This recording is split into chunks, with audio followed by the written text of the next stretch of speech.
What is up, everybody? Long time no see, right? Long time no see. We are back, and of course, you know what it is.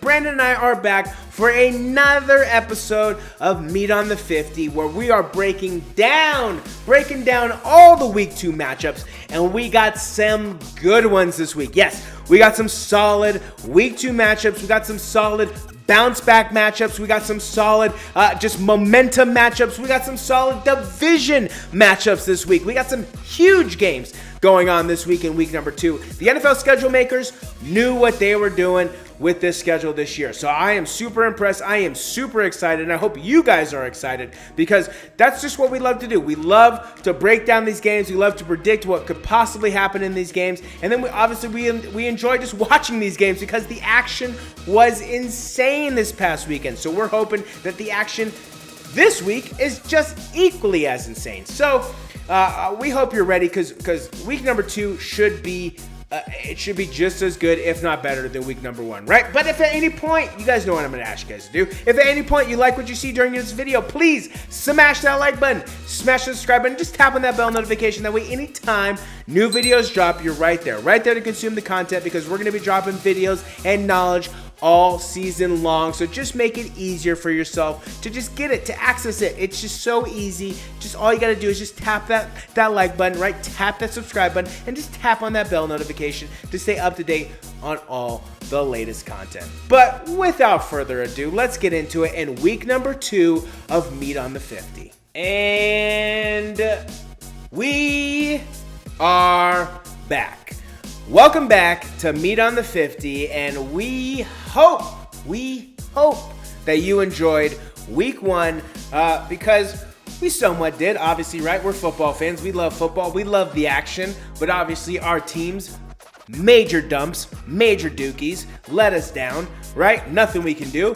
Focusing on week 2, that's why we're here, right? We're here ready to bring you week 2 action, break it all down for you with our picks, analysis, thoughts, predictions, all that good stuff. And you know who's always joining me. He's right there, right by my side, right? One of my best friends, Brandon Sullivan. Brandon, how you doing? I'm doing good. Ready to get to these picks. I think that we're going to I think we're going to do better this week. I don't know. What do you think? I think we're going to do better. I think, we're going to return to a somewhat of a normal week of football. I'm hoping we were going to return to somewhat of a normal week of football. We still could see some crazy things. I expect to see some crazy things, but I am feeling pretty good about week 2. How you feeling about week 2? You excited? I'm excited. I'm ready to turn the page and forget about week 1 altogether, and just get into this week 2 and like you said, a week of normalcy. Yeah, I'm right there with you. Let's quickly remind people where we stand after week 1. Let's put it up on the screen, right? You're sitting at 8-7, 0-1 on the guaranteed victories. I'm over there at 7-8, 0-1 on the guaranteed victories, thanks to that tie between the Colts and the Texans. But we are focusing on this week, and we're focusing on improvement, because that's all we do here, is we just focus on improving. So let's wipe these away, because we are starting off, and I hope you guys are ready. We are starting off with an absolute banger of a game, right? For us tomorrow, for everybody else yesterday, we got the Los Angeles Chargers of San Diego, right? The Los Angeles Chargers of San Diego traveling. They're traveling to the Midwest. They're traveling to good old Missouri, to good old Kansas City, to take on the Kansas City Chiefs. Another division game, another primetime game for the AFC West. What do you got for me? Yeah, it's super excited for this one. I love all these AFC West matchups. I'm glad we're starting a primetime game off this week with a big time matchup between Patrick Mahomes and Justin Herbert, 2 potential season MVPs. We got a stellar offense versus a pretty solid defense in Los Angeles. So I think that This is going to be a showdown of two quarterbacks, but getting into this one, I do think that Kansas City has the edge. I think it's going to be pretty electric and loud at Arrowhead after their dominating win in week 1. Yeah. I got to roll with the Chiefs. I got to roll with Patty. I do think that they win this one, and a pretty close one. I think they win 35-28. Yeah, the Chiefs looked amazing in week 1, right? 5 touchdowns for Patrick Mahomes, and then on the flip side, you had the Chargers, who looked equally as good. That Charger defense looks good. I am super duper excited for this one, but I am going the flip side. I'm going the Los Angeles Chargers of San Diego. I think they absolutely not dominate. It's going to be a very close game. I'm going 42-38. I think it comes down to the wire. I don't see any blowout in the AFC West this season. Maybe the Broncos if they don't fix their defensive woes, but again, I think these games are going to be amazing. I think they're going to be high scoring. I think they're going to be electric. I all think they're going to come down to either the final 2 minutes or the final drive or the final kick. I think all these games are going to just be some of the best games that we see the entire season. And I think the Chargers are on a roll this year. And I think the Chargers are definitely a team to watch out for. So I'm going Chargers 42-38 over the Kansas City Chiefs on the road, getting the somewhat stunner off in Kansas City. Moving on to Sunday morning, and boy, oh boy, do we start us off with a nice little snoozer. I mean, holy moly, we can just kind of sleep right through this one. Starting us off, we got the New York Jets. Or the New York, I don't even know what to call them. The New York don't take offs, basically. Traveling to Cleveland to play, you know what they are, to play the Cleveland Dukies. What do you got for me? Yeah, I love the new name for Cleveland. You went ahead and I know all these teams are getting new names. You were able to, I'm sure you went through the commissioner, but we were able to get that renamed. So that's really cool. They got new elf. I talked to Roger. The 50-yard line, they got a new elf. I don't know if you saw that, but they got some sort of gimmick elf at the beginning. I thought they were the Cleveland Dogs. Now it's an elf. We'll just go with Dukies. We'll go right in between. I don't know if you saw that. It should have been a giant poop emoji. That's what it should have been on the middle of the field. Or a toilet. Either or. But you know, we'll settle for that. But yeah, not much to say about this. Garbage game. Joe Flacco sucks. I'm gonna go with Cleveland Browns 20-10. Yeah, I'm not picking Cleveland at all this season, so I will take my losses when I get them. No way am I picking the Cleveland Dukies, the dumbest franchise on the face of this planet, with felony hands back there throwing balls around. We're going New York Jets 15-12 in a super exciting game that I will be glued to my television for watching. I may even subscribe to NFL Plus just to tune into that game. I might, still debating. Next up, we got the Washington Dumpster Fire Commanders, who, I'll be honest, they keep playing good. Maybe they'll drop the Dumpster Fire logo by the end of the season. We'll see. But if that ownership is an absolute dumpster fire. So until then, Washington Dumpster Fire Commanders, right? Because we've gone over it. Dumpster fire ownership, dumpster fire name, dumpster fire everything, right? So Washington Dumpster Fire Commanders traveling to the Motor City come on, you got to root for them this season. Taking on the Detroit Lions. What do you got for me? Yeah, like you said, gotta root for Detroit. The last game they fell a little bit short, but they got another chance at home. And Washington's not that good. I mean, they look good against Jacksonville, but they're still not that good of a team. I'm with you. I don't really believe in Carson Wentz. He's got more to prove. This one could really go either way. But I'm gonna roll with the Lions again. I'm hoping that they are able to get this win. I hate to see them drop 0-2. That's kind of demoralizing when you drop 2 of your first games at home. Get a win for these fans. I think it will be a close one, though. I will pick Detroit in this one, 20-13. I like it. Yeah, I'm definitely rolling with Detroit. I'm rolling with the home team. I definitely think they get it done. Last week, I think they came out and surprised a lot of people with how they played. They played very well, in my opinion. Jared Goff played decent. He actually didn't look like normal Jared Goff. He looked like a decent, viable quarterback somewhat. So we'll see what happens there in Detroit. But I'm going to go Detroit. I think they got the heart, and I like you said, I do expect them to split one of these games at home. And this is a team to do it against. You can definitely easily win this game against the Washington Dumpster Fire Commanders with Carson Wentz at the helm, known to give games away. So I'm going Detroit Lions in a close one, and I honestly think they win it at the buzzer. I'm going 24-21 in a good thriller, and a good Sunday morning thriller for the Detroit Lions. Next up, traveling down to the swamp, not Florida, to Louisiana, right? To Louisiana, to the Bayou, to take on, right? We got the Tampa Bay Buccaneers taking a nice little short trip to the Bayou to take on the famous Jameis-led New Orleans Saints. What do you got for me? Yeah, I mean, if anybody has been tuned in the last two seasons, Tampa Bay has struggled against New Orleans. Yep. No news to anybody, so I don't think this is going to be a trap game at all.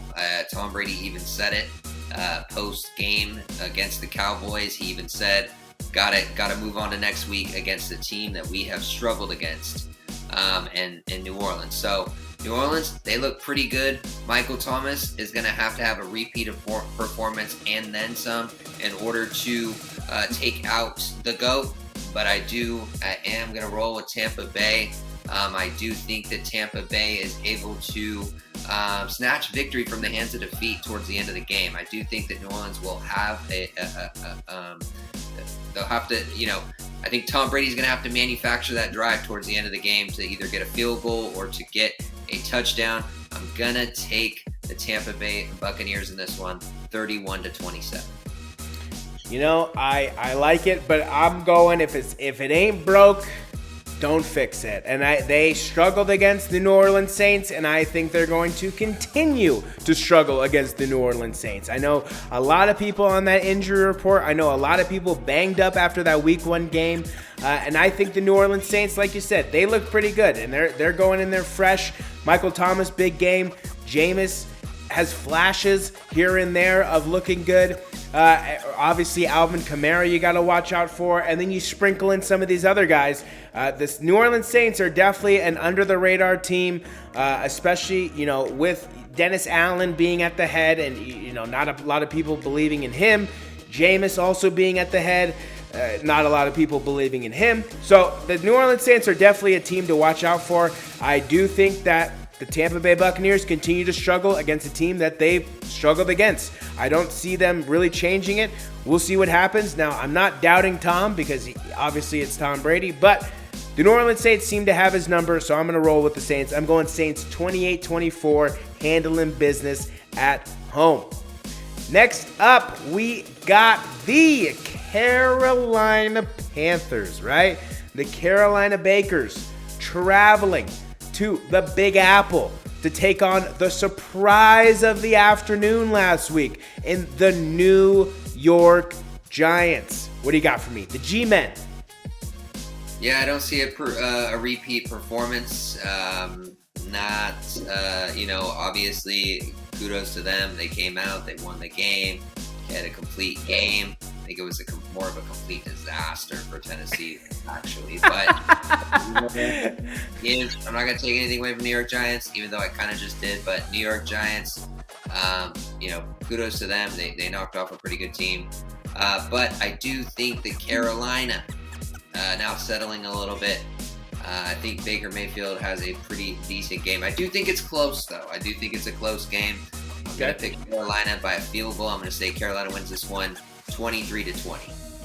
All right. I like it. But I'm flipping the coin again.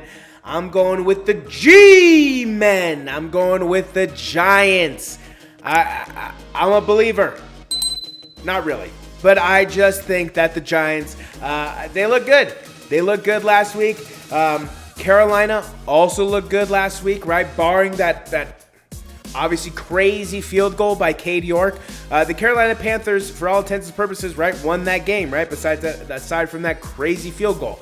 So the Carolina Panthers look good. Baker looks good. I'm happy he found a place where looks like he can somewhat succeed and be good and be a viable option. Same thing with the New York Giants, the newly head coach New York Giants. Brian DeBoer went over there and gave it to Danny Dimes and said, look, bro, like, what the hell are you doing, dude? You're an NFL quarterback. Quit playing like shit and play good. The message seemed to work. They somehow found a way to win last week. I think they somehow find a way to win this week. I'm going New York Giants 27-21 and another good game. But Baker's first win as a Carolina Panther is just not yet. Moving on to a game that I could care even more than less about. That's not even possible, but I couldn't care. I could go dig to the core of the earth with how little I care about this game. We got the New England Patriots traveling to the Steel City of Pittsburgh to take on the Pittsburgh Steelers. What do you got for me? Well, I'm glad you're excited about this game because I am too. I think that, the New England Patriots are not good. I think that this might be Bill Belichick's last season. I think that Mac Jones is not good. I think that the New England Patriots just are not going to win this game. So, plain and simple, I think that the Pittsburgh Steelers, it's a big loss in TJ Watt, but I do think that they find a way to win at home. I think that they're not a good team either, but I think that they're better than New England. I think New England's struggle is on offense. I can't even name an offensive player outside of Kendrick Bourne. The only reason I can name him is because he was a 49er wide receiver. Shouts out to Kendrick Bourne. I do like Kendrick Bourne. I think he's a pretty good second or third option. Not a first option, though. But I do like Kendrick Bourne a lot. But other than that, when you've got that, don't got a good quarterback. You got Kendrick Bourne. You don't have anybody else. It's not like you have Deebo Samuel and Brandon Ayuk. No, I'm not picking New England. Not falling for that. Pittsburgh, I think they win this one. Close one, 16-10.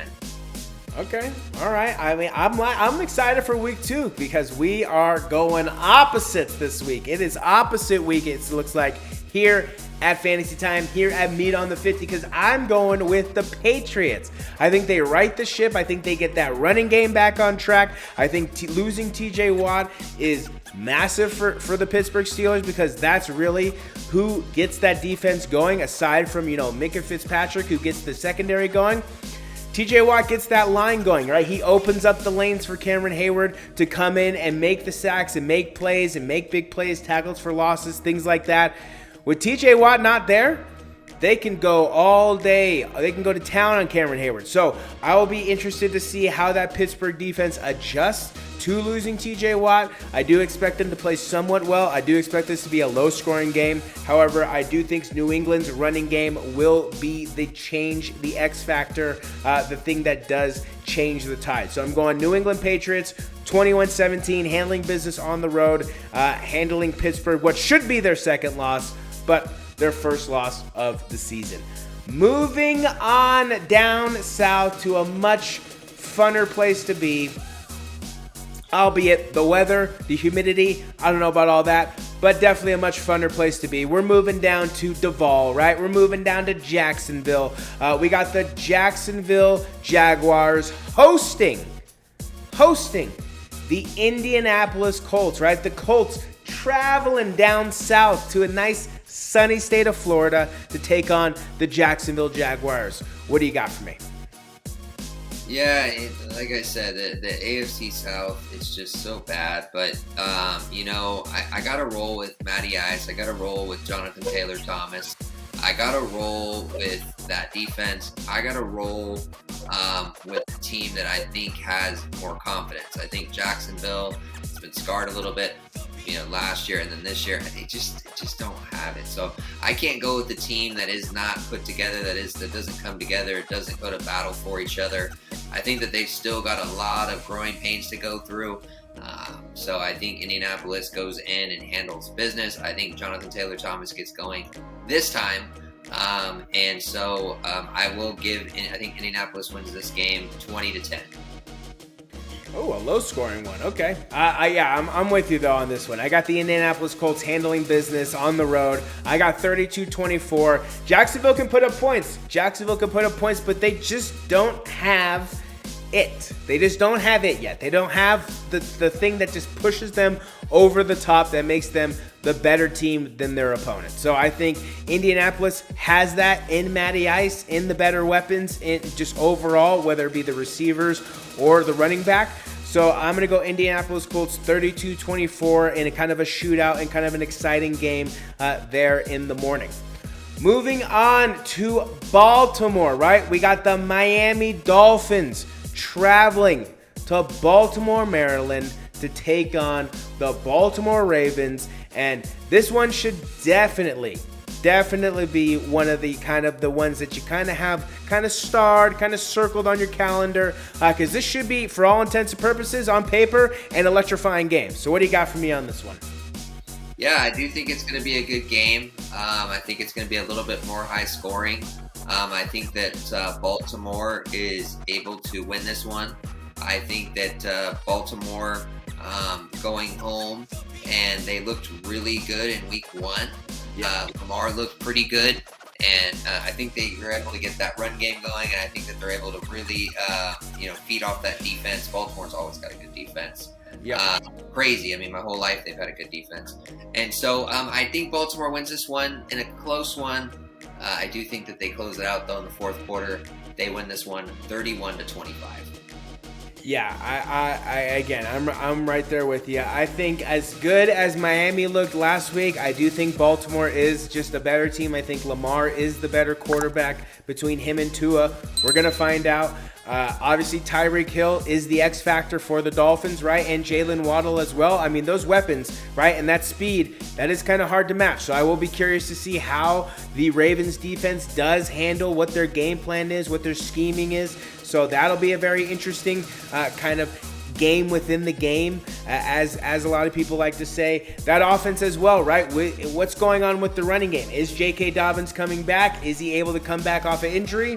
We're going to see this week. I mean, obviously they have a decent amount of running backs there in Baltimore, but you need that guy. You need your workhorse. You need the guy who's going to go out there and week in and week out get the job done. I do think Baltimore handles business at home. I got it as a high-scoring game as well. I got 35-28. I do think it comes down to kind of one of these wire situations where it's either going to come down to the final 2 minutes or maybe even the final drive. So I do expect that game to definitely be one of the better games of the morning. I'm excited to see that game as well.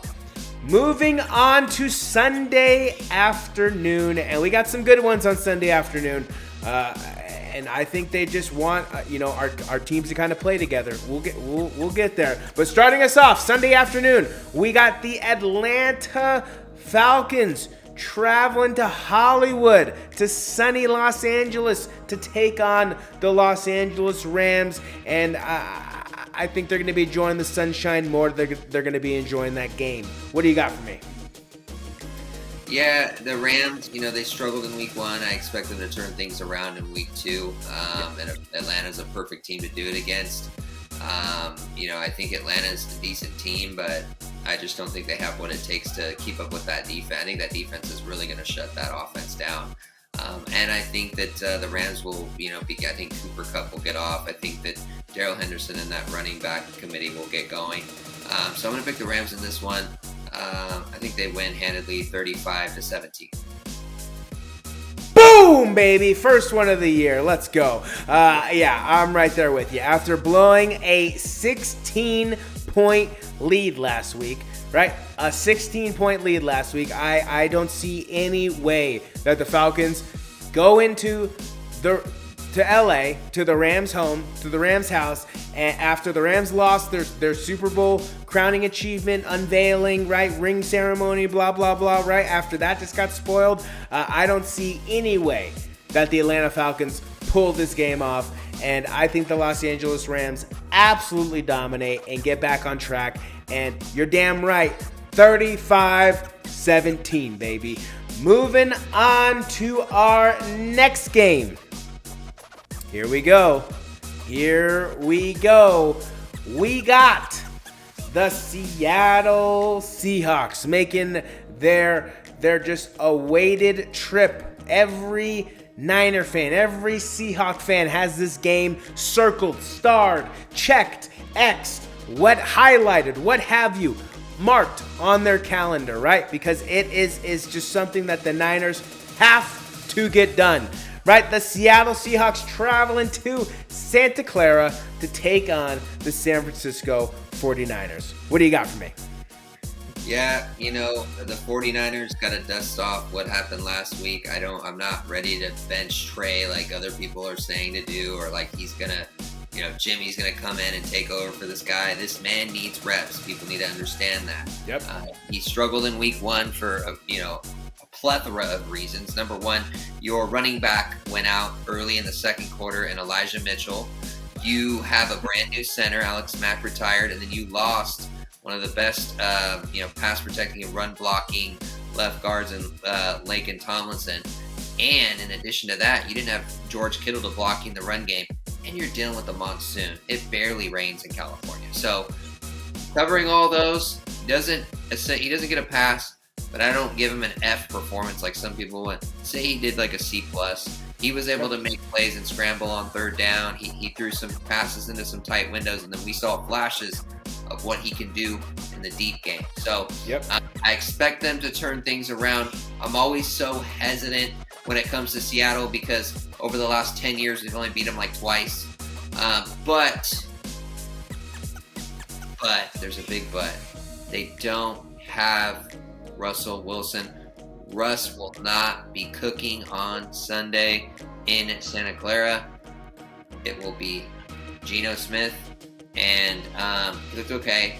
But I do anticipate that the defense will get to him. I think that the pass rush is key. I think that our defensive line and our pass rushers are the X factor.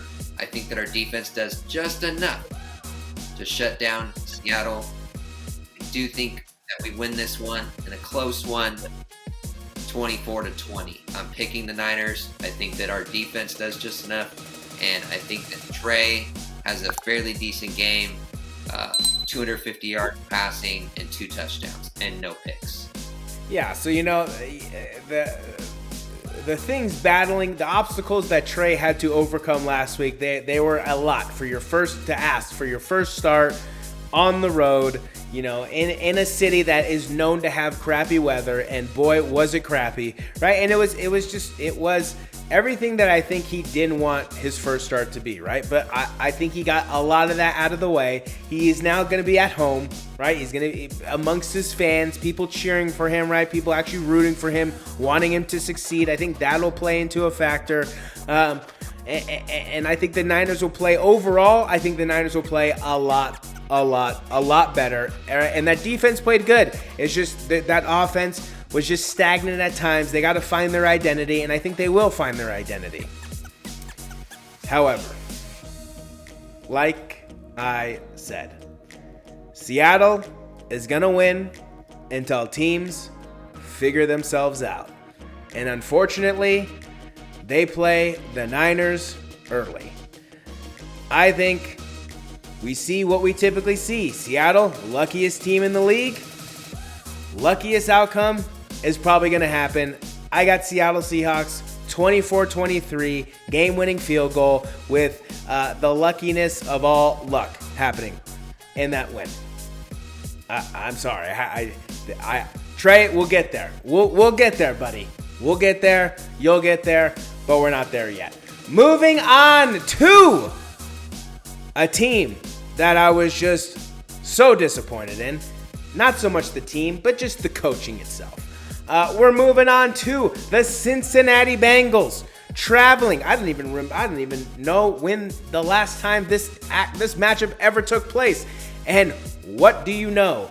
Who's at home? I mean, you bring it up every single time, and it just fails to blow my mind at how all 17 games are played here.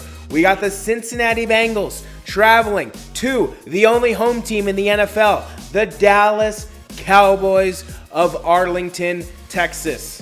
What do you got for me? Yep. Game 2 of 17 home game slate. So it must be nice. I mean, the fans are able to see double the amount of games that we're able to see at home. But we get to see that stadium again. It's a beautiful stadium, Jerry World. Week 2, episode 2 of 17. The Bengals will be driving to Dallas because when you're playing the Dallas Cowboys, the Bengals aren't going to be playing it. They have to play in Dallas. So yeah, you have to. Yeah. So, but this is an easy one for me. I think the Bengals bounce back. I think that their long snapper woes, or at least I hope the long snapper woes, Same. Eliminated.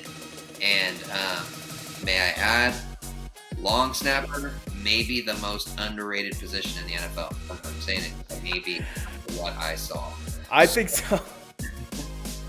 I think so at this point. I mean, it's quarterback and then long snapper at this point. Like, holy moly, does it make a difference? Yeah. Yeah, so I am picking Cincinnati in this one. Think that they win it pretty handedly. I'm picking Cincinnati 28-17. Yeah, with Dak Prescott out, I mean, I think we can pretty much just put a stamp on the Cowboys season. He's not out the entire season. That's good. 6 to 8 weeks, it looks like. But that is enough time to go to mess up your season or to make it extremely hard to come back from. You lose 8 games, or you lose 6 games, or you lose 7 games, or you lose 5 games.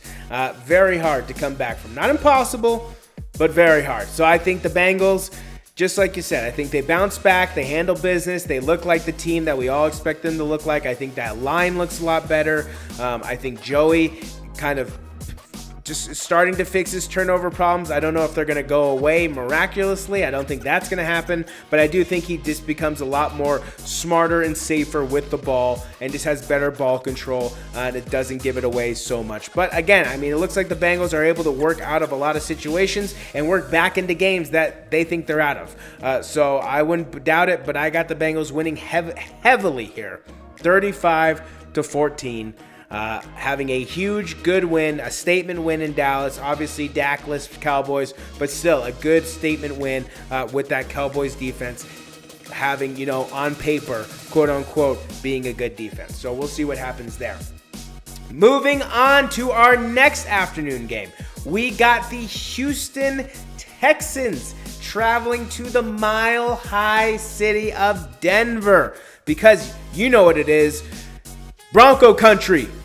Let's ride, right? You got the Denver Broncos hosting the Houston Texans, hopefully for a happy home opener to welcome Russ to his new team. What do you got for me? Yeah, no, I don't have any doubts on this one. I am going to roll with Denver. I liked what I saw out of Russ last week, and the chemistry that he was building with his wide receiving core and also those running backs. I think the defense steps it up a little bit, gets going. I don't think it's a blowout, but I do think Denver handles their business. I'm going to pick Denver in this one, 26-17. Yeah, I'm gonna go with the home team against. I waffled on this one. I went back and forth because I do think Houston does have a very good chance of coming into Denver and actually pulling off the upset against Russ, sending him to 0-2 and just sending people here into an absolute just craze, freak out, just sending all the people in Colorado, all the people in Denver, all the people across the entire state just into an absolute freak out frenzy about like what the hell is going on, right? But I think the Denver Broncos do manage to actually make some good decisions and just pull out a super close one. I'm going 24-21 and an exciting game. Again, don't write off the Houston Texans yet. I know they tied last week. Let's see what happens this week. But the Houston Texans, don't be surprised if they do go into Denver and pull off the victory. Next up, we got our last afternoon game, right? And they were last week. They're last this week. We got the Arizona Cardinals traveling not to the Arizona desert, but traveling to the Nevada desert, to the city of Las Vegas, where nothing good happens. But the only good thing, I guess, there is the Raiders taking on the Las Vegas Raiders. What do you got for me? Yeah, Arizona, man, they looked abysmal last week. I think that they had a really, really rough home opener. Crazy. I didn't anticipate that they get blown out the way that they would. But you might be right. I think Kyler Murray might be getting exposed just a little bit. People are starting to figure him out, it seems like. But not having DeAndre Hopkins, I can't blame him fully. So, but still going into week 2, I do think that Las Vegas handles their business at home. I think that, they get that run game going, and I think that, hopefully for the Raiders and Raiders fans' sake, that Derek Carr distributes the ball a little bit more. There's some diversification in the wide receivers instead of throwing it, a million times to Davante Adams. So I'm going to pick Las Vegas in this one. I do think that they get it done 31-20. Yeah, I'm gonna go with the home team. I think the Raiders go home to their new home, right?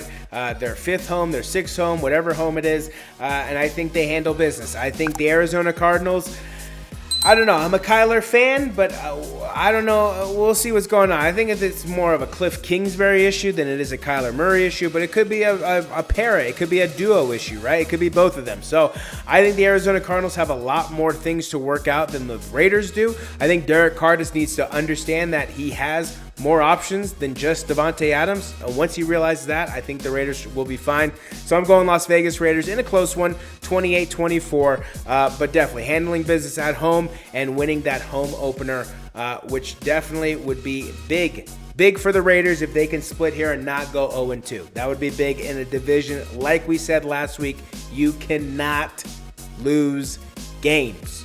You cannot lose games. Moving on to Sunday Night Football. We got the Chicago Bears, right? The Windy City Bears traveling to the cheese state of Wisconsin to take on the Green Bay Packers. Classic matchup, classic rivalry.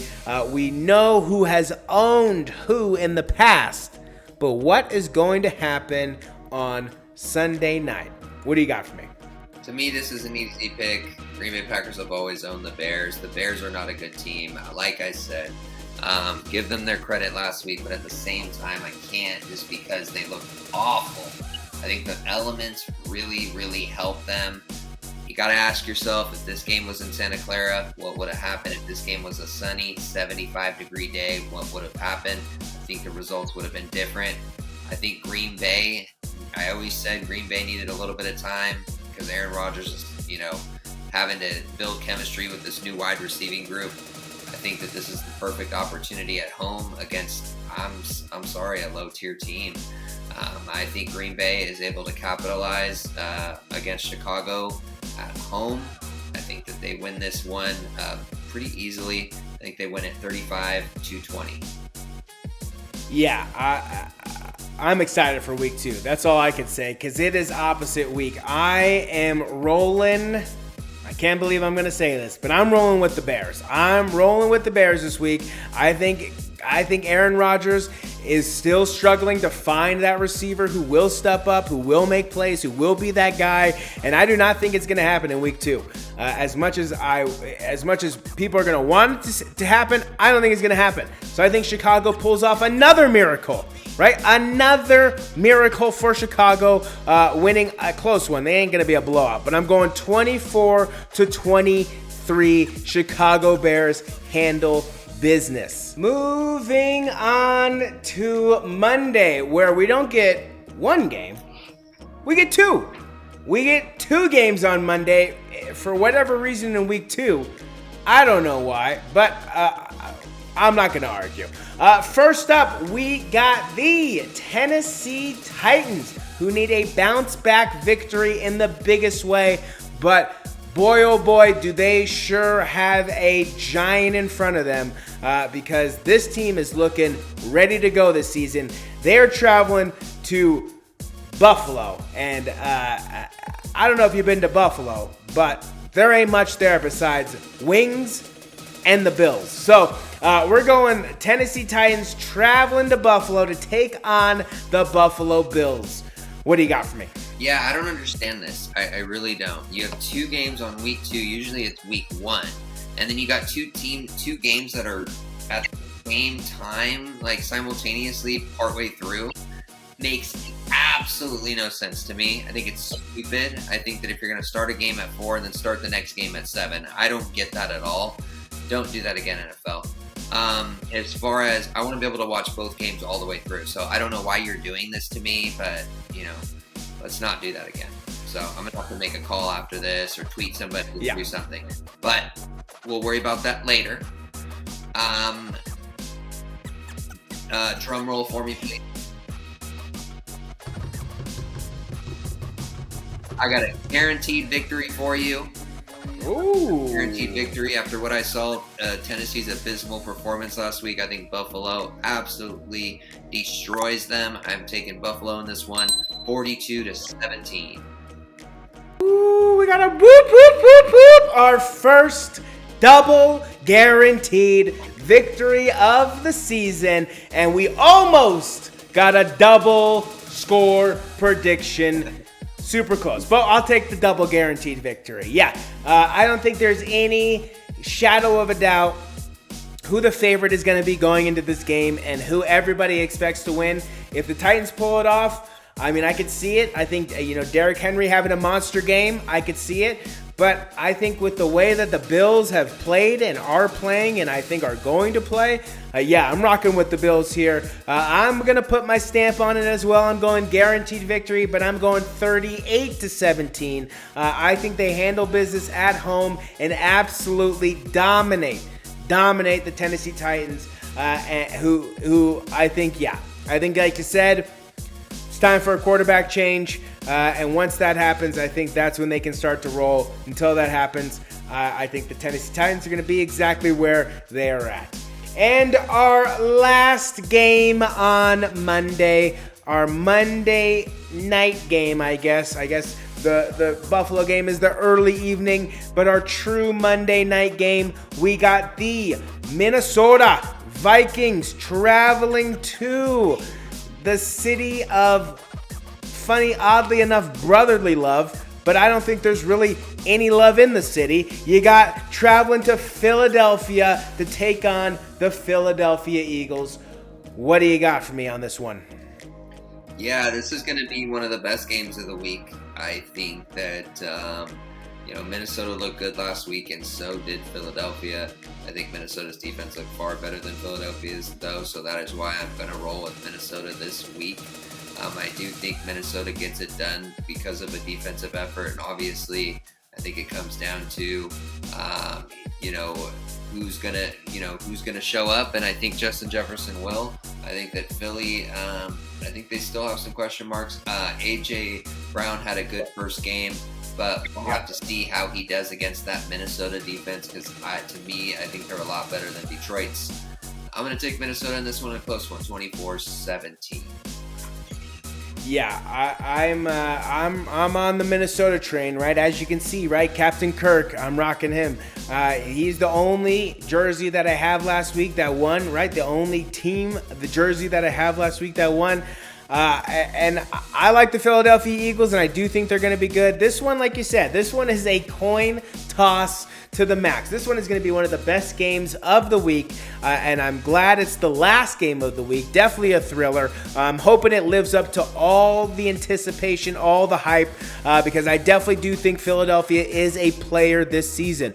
How big of a player? We're going to find out. I think Minnesota's a player this season. How big of a player? We're going to find out. But yeah, after that week 1 performance, I'm definitely rocking with Minnesota. I'm going Minnesota Vikings to handle business on the road, 32-28, finishing us off for week number 2. And that is going to do it for our episode this week, right? That's going to do it for Meat on the 50, right? We hope you guys have enjoyed. We hope that if you're a returning viewer, we hope that you enjoyed it. We hope that if you're a new viewer, we hope you've given you multitude of reasons to just come on back. Come on back and hang out with us all season long, because that's what we're going to do. We're just going to be dropping knowledge. We're just going to be dropping videos. We're just going to be dropping fire, right? We're just going to be dropping all the good stuff for you all season long. So just stay tuned. Just be on the lookout, right? Because it's coming at you. It's just coming at you, right? Brandon, any last words for the people? Let's hope that there is a better outcome in week 2 as far as our picks goes. I know that it's going to be a battle between you and I. We have a lot of opposing picks, but ultimately what matters most is that our Bengals and our 49ers get it done, because we are trying to take a trip to the Super Bowl together. We want to try to play each other in the Super Bowl. So how do we do that? Well, you got to start winning. So good luck to the Bengals next week. I hope the 49ers are able to get it done against a divisional rival that I will hate until I die. But other than that, good luck. Hopefully nobody gets injured, and I hope we have another good week. I like it. I like it, right? Yes. Good luck to the Bengals. Good luck to the Niners, right? I am excited for this week. It is opposite week, it looks like, so we have a lot of opposing picks. I'm excited to see what happens. The action this week, the games this week, they all look ready to go. And you guys know what I like to tell you. If at any point during this video you like what you see, you know what you got to do already. Just smash that like button, smash the subscribe button, just tap on that bell notification. That way, like I was telling you, anytime new videos drop, you're right there. You're right there to consume the content, because we are going to be dropping videos, knowledge, sauce, fire, all the good stuff all season long. So just come hang out with us. I mean, let's be real. You have nothing better to do. So just come hang out with us and just grow your football knowledge, right? For Brandon, I'll figure out what side he's on eventually. That is one of my best friends, Brandon Sullivan. I am Jacob Cutler, the Fantasy Guy. And until next week, Brandon and Jake are out.